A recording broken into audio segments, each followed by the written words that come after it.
Well, we'll see. We'll see what ends up happening here.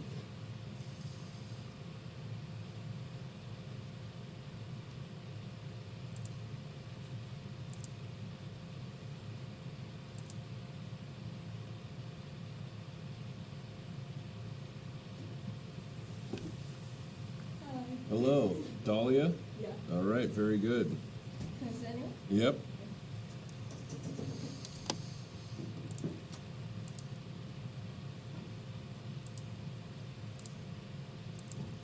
It may just be you two in here today, just to let you know. Because I think Victor is going to be gone. And Tyler, I haven't heard much from. So, all right, well, how are you both doing this morning? Good? This is your first day back, right? Yes. Yeah. Weird, huh? Yeah. I feel like Yes, yes. Very good. I am streaming right now, so you might have a couple of classmates that are watching this online. Good morning to you if you're tuning in online right now. We got 2 kids in the class, and we're going to be talking about the age of mass politics. Let me move this over here a bit so you guys can see what's going on.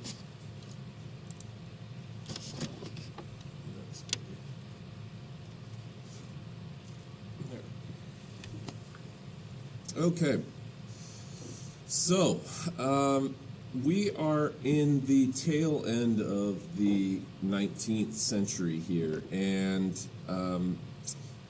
we've already been talking about a few different things from the late 19th century. We talked about the Second Industrial Revolution and some of the new technologies that were coming about. We talked about some social changes about families and child rearing practices and things like that, if you saw the lectures on Monday morning and afternoon. And those are still available online if at home if you missed those or whatever. Another quick comment to you, I'm going to be doing office hours during, hey, no problem. Are you Tyler? Tyler, all right, very good.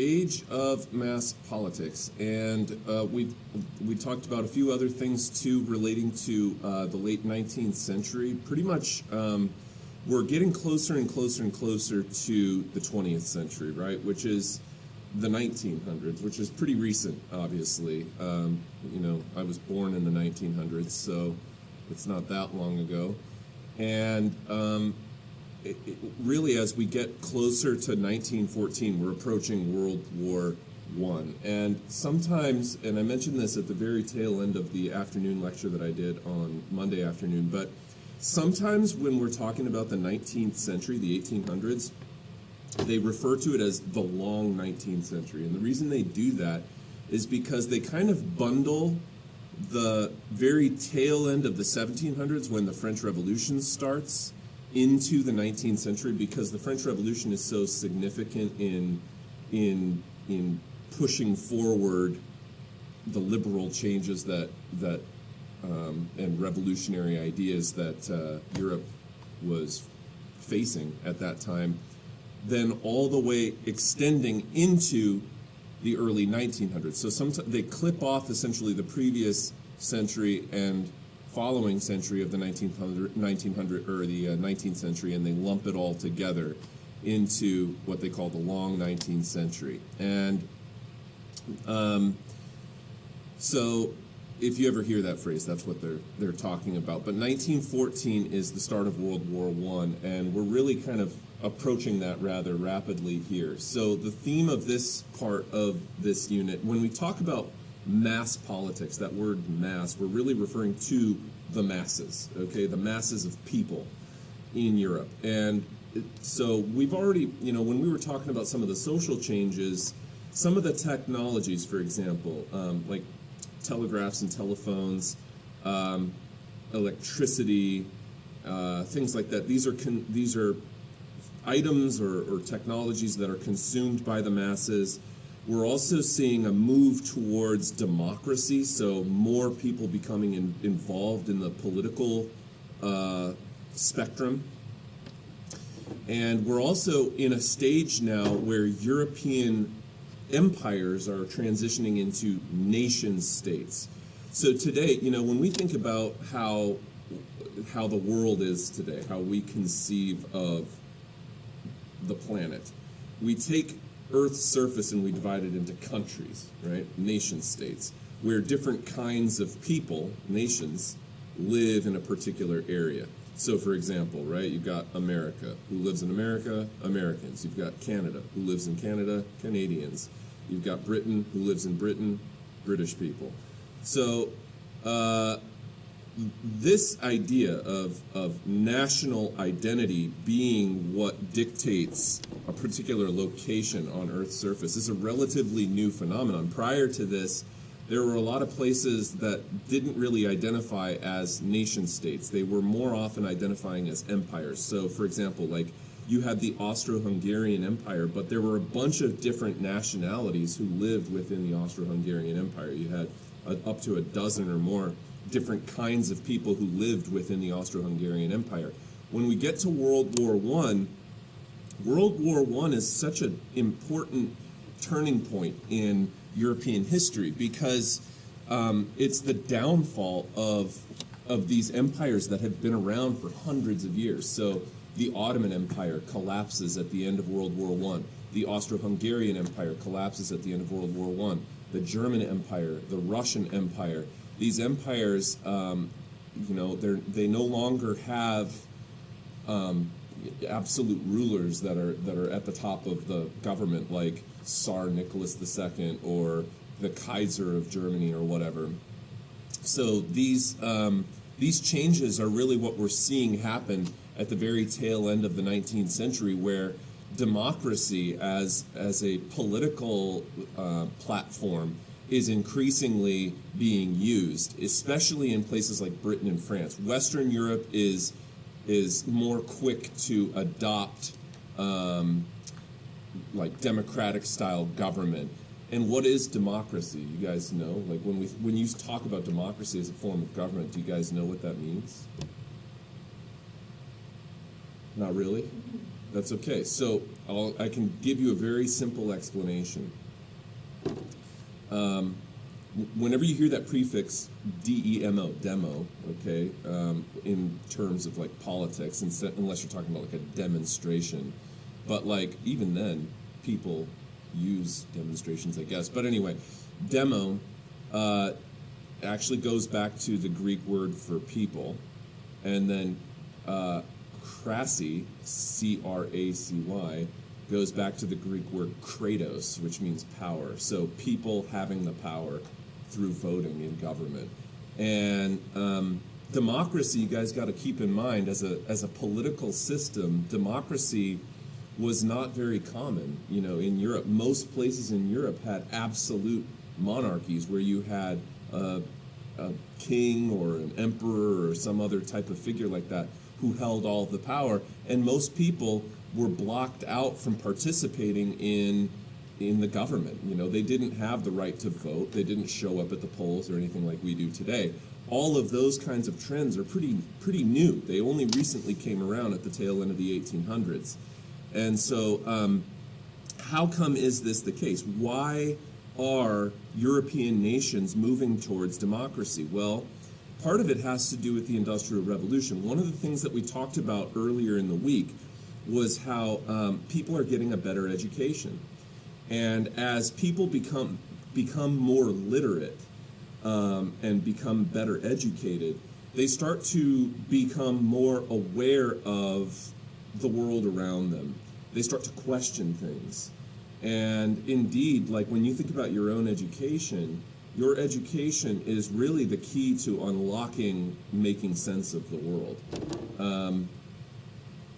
So as people start to become more literate, better read, they start to have greater expectations for how the government is running everything.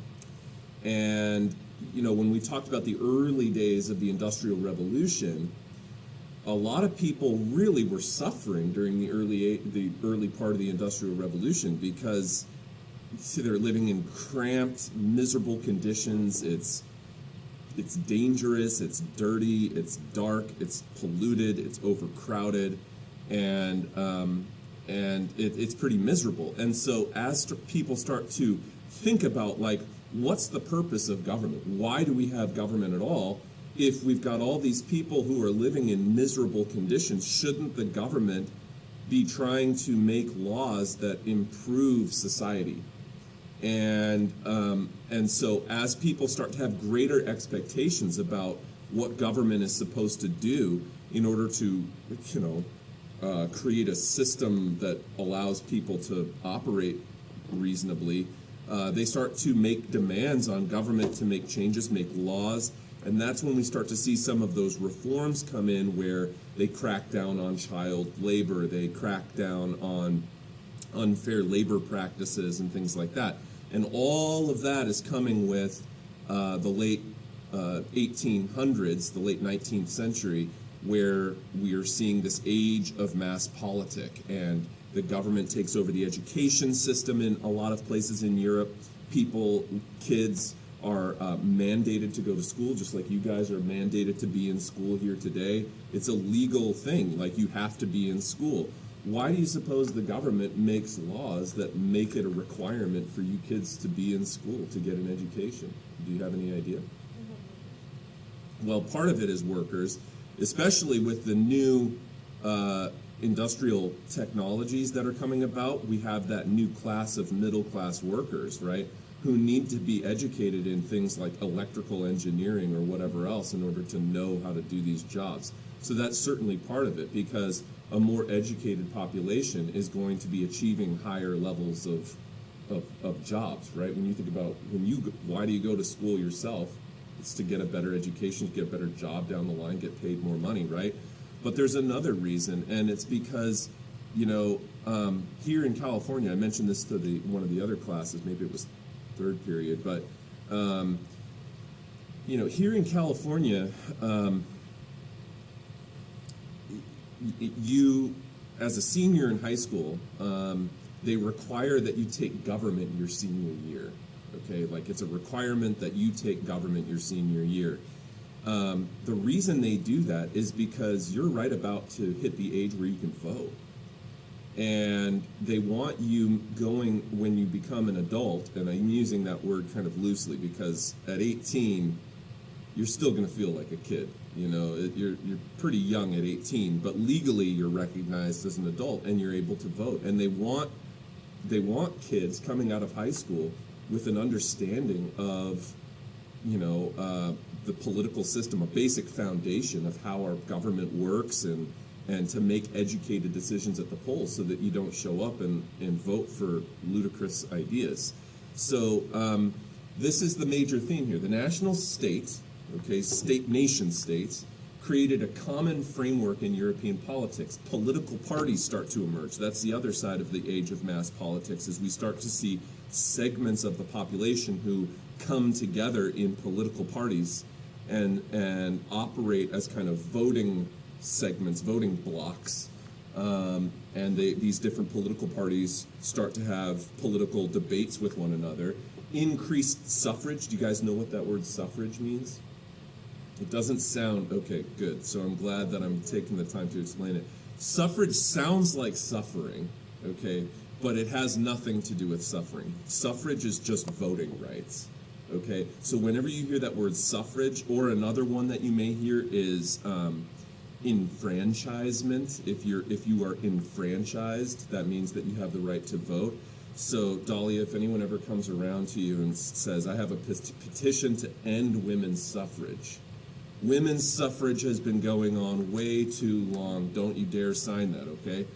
All right, so increased suffrage and literacy in Western and Central European countries during the late 19th century resulted in higher expectations and demands among everyday people for the government to be responsive to their needs. Here in the United States, one of the things that has been a big deal with COVID recently is that a lot of businesses, restaurants and things like that have really been struggling because of all of the restrictions about indoor dining and so on. And a lot of businesses have shut down, and that means that unemployment has gone up. People have expected the government to be responsive to their needs for that, and we just saw recently this giant stimulus package that got passed that's going to give some money out to people of a certain income or who have been struggling to be able to make ends meet, hopefully.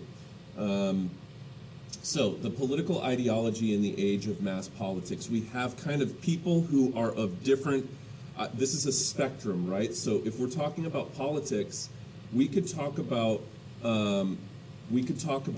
people who are way over here on the far right or over here on the far left.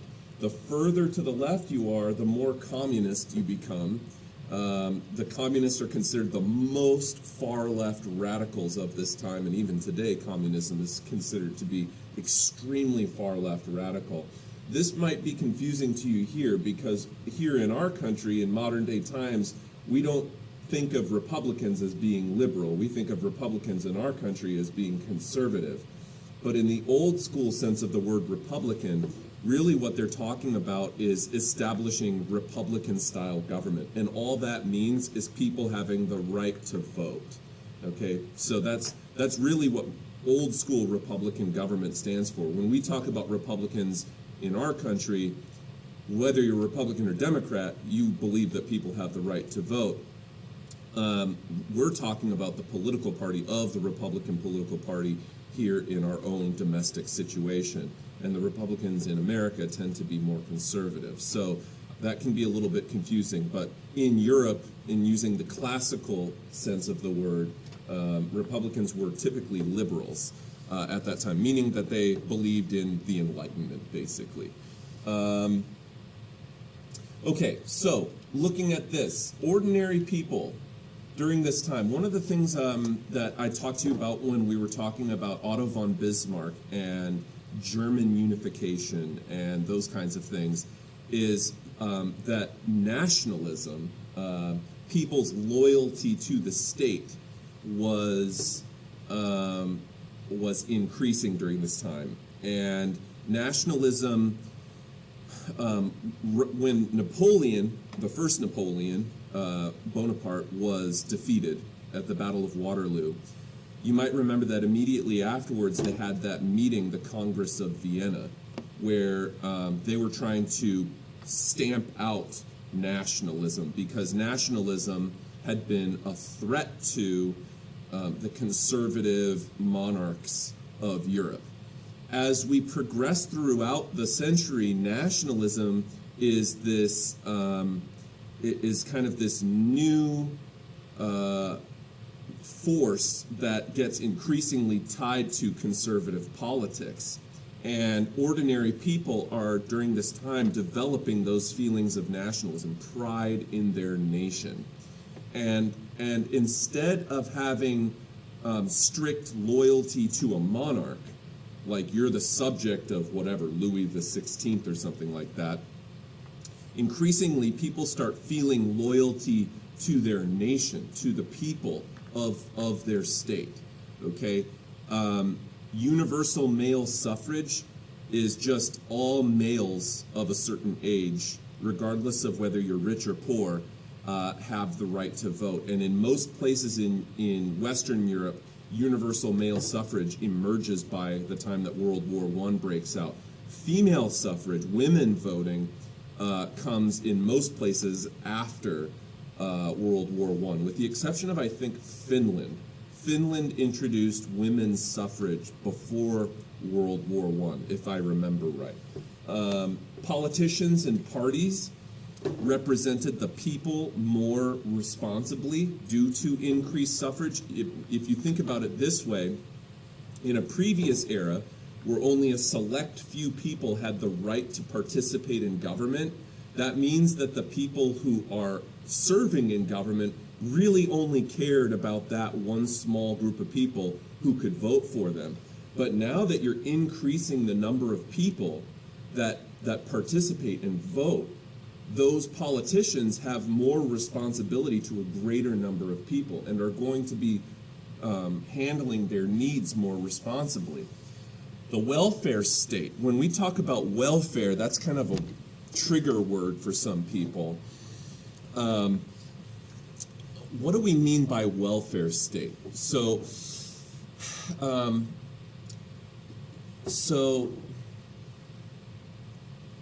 to be honest with you, welfare state is kind of a difficult thing to describe. Do you guys know what welfare is? Have you ever heard of welfare before? Okay, so welfare is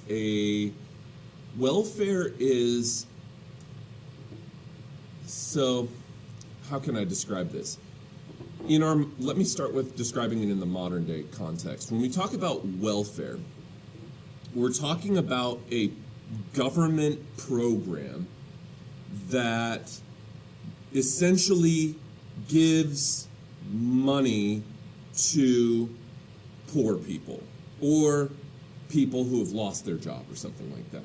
So like if you've ever heard of food stamps, okay, food stamps are a form of welfare, all right? So that nursing moms, for example, can go to the grocery store and get just basic necessities to keep themselves alive, all right? That would be an example of welfare. That's like the most overt example of welfare. But there are other examples of welfare too. So to give you another example, if let's say that you lost your job as a result of COVID, okay, you got laid off from your company or something, you could file for unemployment. You can't stay on unemployment forever. There are restrictions to it, and you're not going to get as much as you were making when you had a job. But at least you have like a little bit of money that you're getting from the government to be able to make ends meet, not go upside down on your house or whatever, lose your apartment, whatever it is. It's just like government programs that offer social aid, financial aid to people that need it, all right? That's the basic way that I can describe welfare. And so when we talk about a welfare state, it might be surprising to you that there were basically no safety nets for people once upon a time. It was like before, if you were working in a factory, let's say you're like, 18 years old, you're working in a factory, you get your arm chopped off in a machine, there's no like recourse for you to be like, oh, I'm going to sue this company for billions of dollars, and there's nothing. You'd be fired because now you can't operate the machine, and then you would go and live in the poorhouse. That was your best opportunity at that time. So so anyhow, but first. The welfare state emerges in Germany and then in Britain, France, and other countries where they're starting to introduce programs operating on behalf of people who need it. Increased literacy. Governments saw public education as important because they're trying to create well-informed and responsible citizens. That's what I was talking about with why California makes you take your government class in your senior year. Governments were often led by conservatives, remember, at this time. But the thing that's funny about this is as they're making these reforms, conservatives aren't making these reforms out of the kindness of their heart. To be honest, a lot of these reforms were pretty scary for conservatives. They didn't really want to initiate these programs. But what they do want to do is stay in power. And so because the conservatives were already at the top of government, they realized that the only way that they were going to continue to be able to enjoy the privilege of being in charge was to make small, steady reforms, changes to the government that will smooth over the grievances of the people. So like when we talk about Otto von Bismarck introducing welfare programs in Germany, he's not doing that because he's a socialist. He's not doing that because he cares so much about poor people. He's doing it because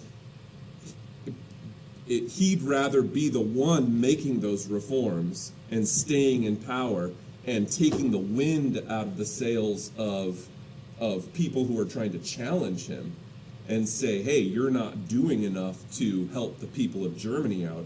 He'd rather be the one taking credit for making changes and be able to undermine his opposition while staying in power. So that's really, when you think about why they're doing this, the motivation is not out of goodwill, it's out of staying in power. And also, they're using nationalism to divert attention away from the underlying class conflicts that were existing with a widening gap between the rich and the poor people in Germany during the Second Industrial Revolution. They also frequently channeled national sentiment in an anti-liberal militaristic direction after 1871, which is when Germany becomes unified. So let's talk a little bit about the German Empire and the government structure of Germany. As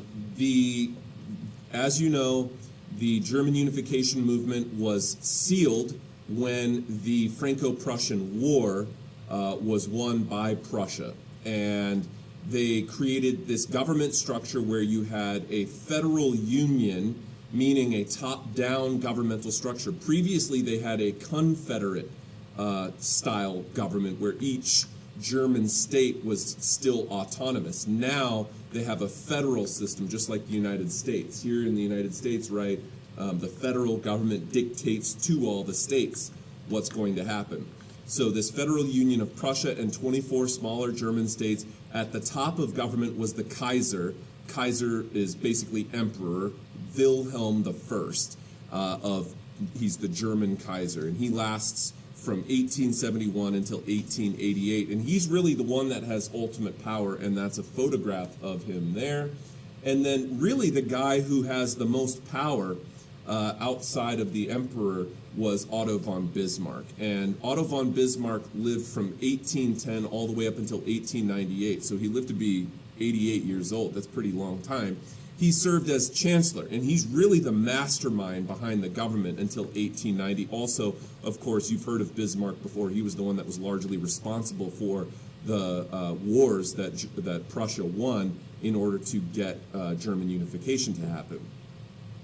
The bicameral legislature, so they do have a parliamentary body of government, a legislative branch called the Reichstag. So that's similar to our Congress or Britain's Parliament. It has two houses, bicameral, meaning two house. Just like our Congress, we have the Senate and the House of Representatives. Parliament has, the House of Lords and the House of Commons. And then the Reichstag has the Bundestag and the Bundesrat.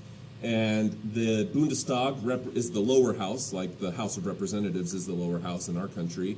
And they represent the national people, the folk, as they're called, okay?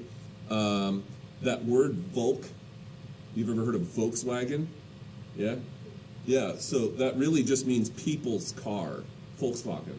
That's like, literally, that's German for people's car. So Volk, okay? And then Bundesrat is the upper house, and that's the more conservative body which represented each of the various German states, just like our Senate represents the different states at the upper house. But remember that the Reichstag it's pretty much kept at bay. The Reichstag doesn't have much authority comparative to the Emperor and Otto von Bismarck, who really largely kind of keep the Reichstag subdued. They also have this multi-party political system. So the conservatives in Germany represented the old Junker class of Prussian nobles. And by the way, Bismarck himself was a Junker. And so those are going to be the conservatives, the old Prussian nobility, German nobility. Junker is also the name of, just as a side note, when we get to World War II, which we're a little bit a ways from still, but when we get to World War II, there is a company that made planes in World War II called the Junkers. And if you've ever heard of like the dive bombing German planes that had sirens on them, those were called Junker Ju-87 planes. That's a complete side note, but Junker is representative of Prussian nobility. And then you had a center party, which is sometimes called the Catholic Center Party. And this definitely approved Bismarck's policy of centralization, but promoted this political concept known as particularism, meaning that although the Catholic Center Party was okay with German unification, they wanted each individual region's priorities to be acknowledged and paid attention to. Particularism. In other words, we're looking at particular interests of various regions of Germany. So they don't want just a top-down, one-size-fits-all government. They want a centralized government that pays attention to the individual needs of different regions of Germany. So that's the Catholic Center Party. And then more to the left, you have what's called the Social Democratic Party. Now, I know that this looks like I abbreviated this wrong, because you would think because it's Social Democratic Party that it would be SDP, but it's actually not, because this abbreviation is according to the German word for it, so it's actually SPD because it's like Sozialistische Partei Demokratica or something like that, okay? But anyway, Social Democratic Party was Marxist, so they're going to be basically pretty close to communists, if not socialists. And they advocated for sweeping, radical social changes. And of course, Bismarck, being a hardcore conservative, is not going to like the SPD very much. During this era, the German middle class was largely left out of politics.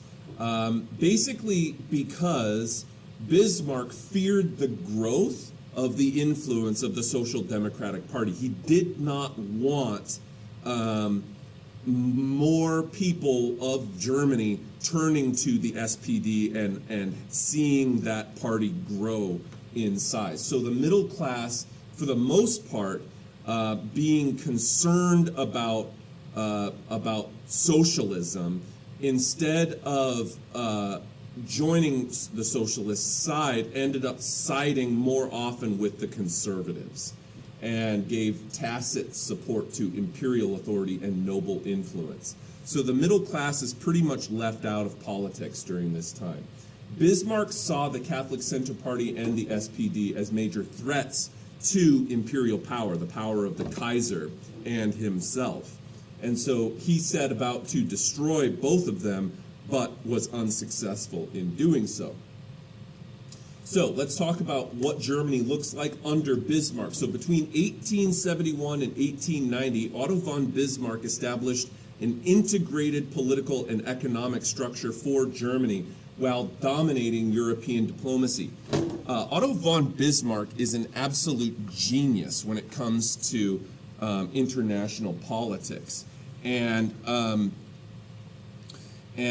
he very much views the European political landscape as a giant game of chess.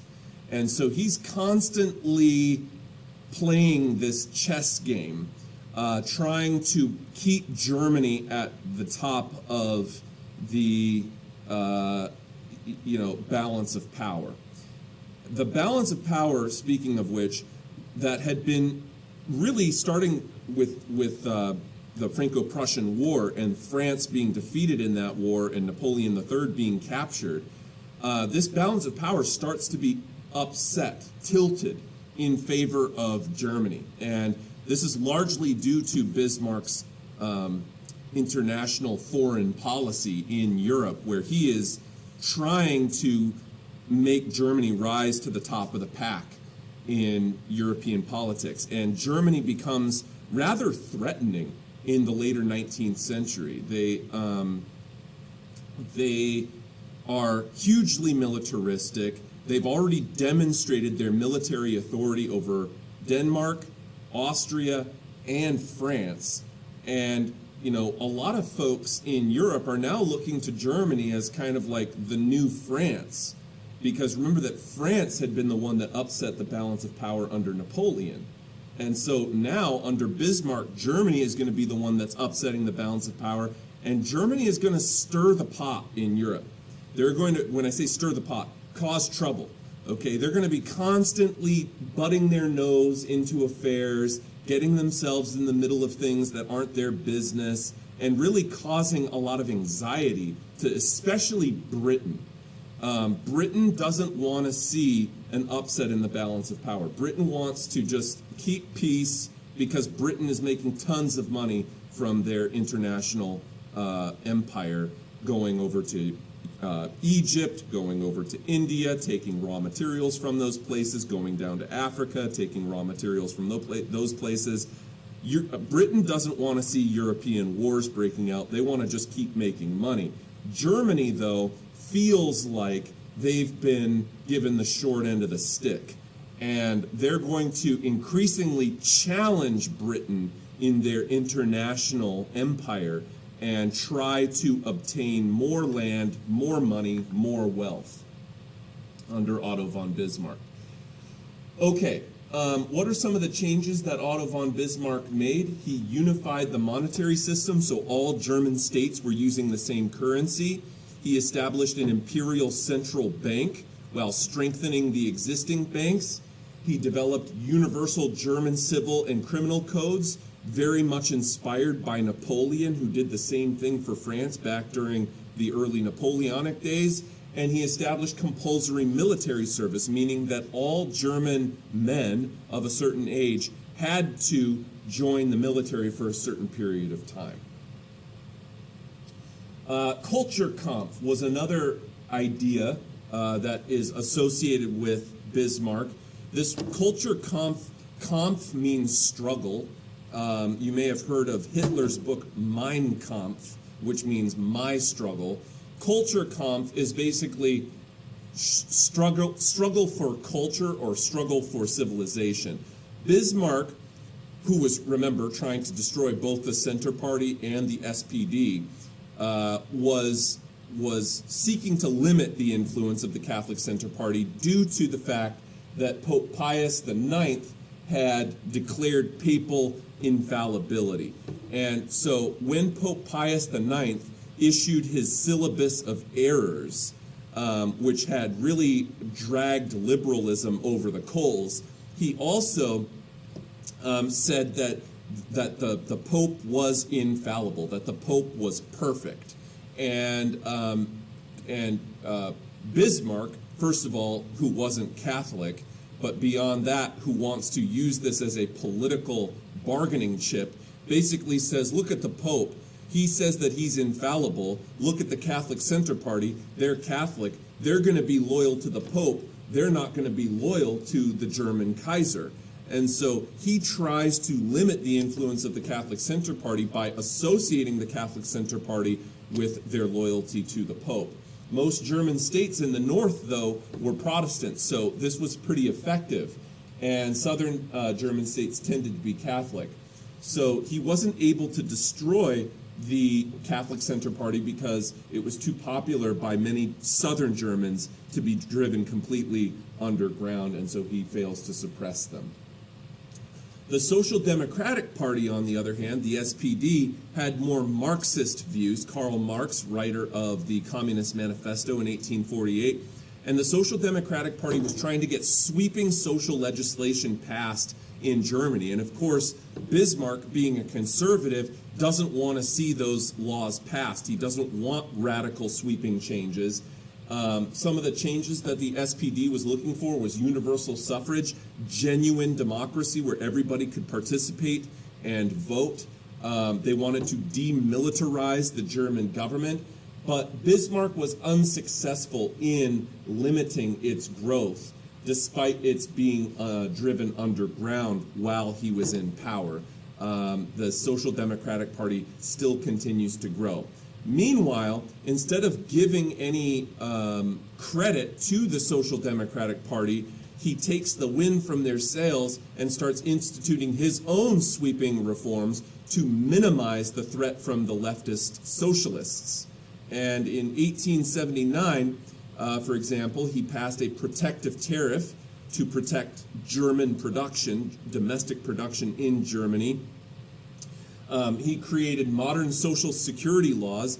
That's another example of welfare. That's why we say Germany became the first welfare state. If you've ever heard of Social Security before, Social Security is a program that we have it here in the United States too, although we didn't adopt it until basically the Great Depression in the 1930s. But what is Social Security? So when you guys one day go and get a job, okay, when you guys go and get a job, when you get your paycheck from your job, they will before you even get your check, on your check there's a list of deductions. Taxes, federal taxes, state taxes. If you're in a union, they usually deduct your union dues from your paycheck. But another deduction would be Social Security. And what Social Security is they take out just a little bit of money from everybody's paycheck. Anyone who gets paid in the entire United States, a little bit of money comes out of their paycheck and goes into a large general fund. And that general fund is used by people who retire at the age of 65. They are, because they have paid into Social Security their whole life, based on how much they paid into Social Security, when they retire, they are now able to take out a certain amount of money from that giant Social Security fund. Okay, that's what that is. It's basically old people money. Think of it that way, okay? And Germany is the first state to pass a law like that. They also have sickness and accident insurance. We have a similar thing here called workman's comp, right? So let's say, you're a construction worker and a brick falls on your head, and even though you were wearing a helmet now, you have whatever, an injury, you can still receive pay because you were injured on the job, but you can't work anymore because, let's say, your balance is off or something like that. And Germany does that as well. Old age pensions, retirement benefits. He starts to regulate child labor, and he improved working conditions for all German workers. So because Bismarck introduces these things, again, he doesn't do it because he loves it. He doesn't do it because he's a socialist. He does it because he'd rather be the one taking credit for doing these things and eliminating the ability for people who don't like him to complain about him not doing anything for the people. Now, despite the better standard of living for a lot of German workers, most German workers actually don't leave the Social Democratic Party. However, by gaining support from the workers, Bismarck bypassed the middle class, and he makes it so that he limits their influence, the Social Democratic Party's influence and the middle class's influence. So, Wilhelm II, when Kaiser Wilhelm I dies, now remember that Kaiser Wilhelm I had been an old school buddy of Bismarck for years and years and years, and Kaiser Wilhelm I was old as dirt. But when he dies, Wilhelm II takes over.